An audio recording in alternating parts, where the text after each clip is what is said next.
नमस्कार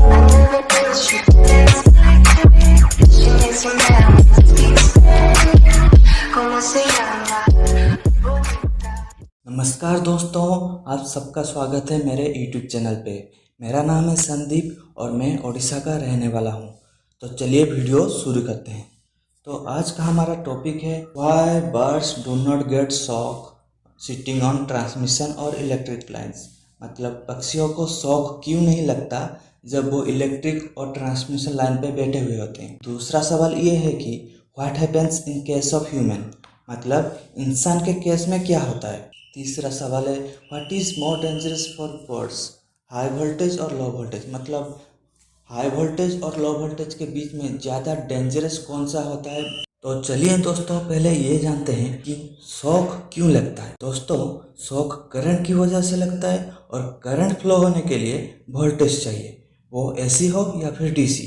सो current and voltage both are dangerous. Shock लगने के लिए बर्ड और ह्यूमन मतलब इंसान के बॉडी के थ्रू करंट फ्लो होना चाहिए और सर्किट कंप्लीट होना चाहिए। तो दोस्तों, मैं पहले आपको ये बता देता हूँ कि यहाँ पे बर्ड को शॉक नहीं लगता। इसके दो रीजंस हैं। पहला रीज़न हम डिस्कस करते हैं। लेट्स से आप ये देख सकते हैं कि हमने यहाँ पे 3 फेजेस लिए हैं, आर, वाई, बी और एक अर्थ लिए हैं। लेट्स से बर्ड आके हमारा आर फेज पे बैठ जाता है, बट यहाँ पे सर्किट कंप्लीट नहीं है, so current is not flowing. जैसे कि आप यहाँ पे देख सकते हैं, ये 3 अलग अलग फेज हैं। अगर हम यहाँ पे एक ऐसा कुछ बना देते हैं तो फिर यहाँ पे सर्किट कंप्लीट होता है, वरना नहीं होता।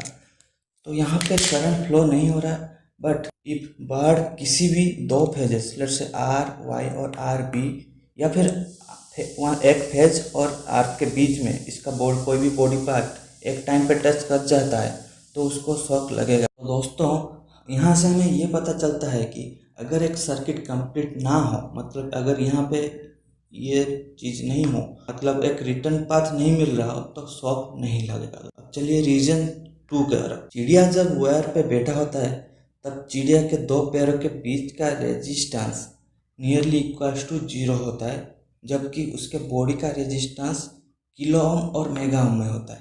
पहले हम ये जान लेते हैं कि करंट क्यों जहाँ पे रेजिस्टेंस कम होता है उसी सर्किट के थ्रू फ्लो कर जाता है। ओम्स लॉ के जरिए हम ये जानते हैं कि current equals to V by R, मतलब वोल्टेज बाय रेजिस्टेंस। तो current inversely proportional to resistance हो जाता है, मतलब रेजिस्टेंस कम होगा तो वहीं से करंट फ्लो होगा।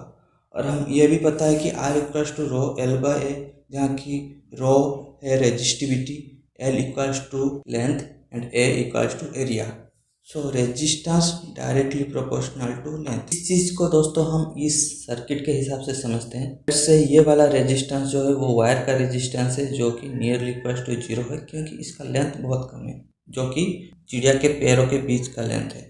और ये वाला रेजिस्टेंस से बर्ड का रेजिस्टेंस है, जो कि किलो ओम और मेगा ओम में होता है। करंट के रिलेशन के हिसाब से रेजिस्टेंस जहाँ कम होगा करंट उधर ही फ्लो करेगा। तो मतलब करंट यहाँ पे सीधा फ्लो कर जाएगा, बर्ड के बॉडी के थ्रू से नहीं। तो दोस्तों, बर्ड को शॉक नहीं लगने का ये 2 रीज़न हो गए, जो कि एक है क्लोज लूप और रिटर्न पाथ, मतलब एक कंप्लीट सर्किट चाहिए होता है। और दूसरा है हाई रेजिस्टेंस, क्योंकि बर्ड के बॉडी के थ्रू रेजिस्टेंस बहुत ज़्यादा होता है, इसलिए करंट उसके बॉडी के थ्रू ना जाके लाइन के थ्रू ही चला जाता है, क्योंकि यहाँ पे रेजिस्टेंस नियरली इक्वल्स टू 0 होता है बर्ड के दोनों पैरों के बीच। और एक केस ये भी है जिसमें बर्ड अगर 2 फेज या फेज और आर्क को एक टाइम पर टच नहीं भी करता तो भी शॉक लगता है। वो ये है कि लेट्स से ये वाला एक बर्ड है, दोस्तों माफ करना ड्राइंग बनाने में थोड़ा कमजोर हूँ इसीलिए। लेट्स से ये एक बर्ड है। जब बर्ड तार पे बैठने के पहले और बैठने के बाद उड़ने का ट्राई करता है, और उसका एक पार्ट बॉडी पार्ट अगर एक फेज जैसे दिस आर फेज को टच करता है और दूसरे फेज के आसपास बहुत या बहुत करीब आ जाता है, लेट्स से दिस, तो यहाँ पे आर्किंग क्रिएट होता है जो दोस्तों ड्यू टू फ्लैश ओवर, क्योंकि आर और वाई फेज के बीच का डिस्टेंस यहाँ पे बर्ड के बॉडी के थ्रू कम हो जाता है, इसलिए यहाँ पे आर्किंग क्रिएट होगा और बर्ड को शॉक लगेगा। तो अब आता है ह्यूमन का केस। तो बर्ड एंड ह्यूमन का केस बिल्कुल सेम है दोस्त। अगर इंसान एक phase, let's say R phase, यहाँ पे ऐसे लटक जाता है ना, तो अगर उसका बॉडी का कोई भी पार्ट किसी दूसरे फेज या फिर अर्थ को टच नहीं करता तो उसको शॉक नहीं लगेगा। लेकिन उसी टाइम पे अगर उसका बॉडी का कोई भी पार्ट एक पेड़ को भी टच कर लेता है तो उसको बहुत जोर का शॉक लगेगा और उसका डेथ होने का भी चांसेस है। अब आता है तीसरा सवाल, क्या ज़्यादा डेंजरस है बर्ड्स के लिए हाई वोल्टेज और लो वोल्टेज? दोस्तों हमें ये तो पता है कि हाई वोल्टेज नॉर्मली ज़्यादा डेंजरस होता है लो वोल्टेज से, बट इस केस में लेट्स से हमने दो फेजेस लिया है आर और बी दोनों डायग्राम पे, ये हाई वोल्टेज है और ये लो वोल्टेज। क्योंकि हाई वोल्टेज ज़्यादा डेंजरस होता है इसीलिए हाई वोल्टेज के वायर्स के बीच डिस्टेंस ज़्यादा रखा जाता है as compare to low voltage. दोस्तों नॉर्मली हमें ये पता है कि बर्ड का साइज थोड़ा छोटा रहता है, तो जब बर्ड हाई वोल्टेज लाइन के थ्रू पास करेगा तो उसका चांसेस कम है कि बॉडी पार्ट्स दोनों फेज को एक साथ लग जाए। लेकिन उसी टाइम पे अगर वो लो वोल्टेज लाइन के थ्रू पास करेगा तो यहाँ पे चांसेस ज़्यादा है कि उसके बॉडी पार्ट्स दोनों फेज को एक साथ टच कर सकते और उसके शॉक लगने का चांसेस भी ज़्यादा हो जाते हैं। सो हमें यहाँ से ये पता चलता है कि low voltage are more dangerous for birds than high voltage. तो दोस्तों अगर आप इसी तरीके का इंटरेस्टिंग इलेक्ट्रिकल और जनरल साइंस का टॉपिक और देखना चाहते हैं तो कमेंट बॉक्स में टॉपिक का नेम टाइप करें। मैं पूरी कोशिश करूँगा कि उस टॉपिक पे वीडियो बना सकूँ।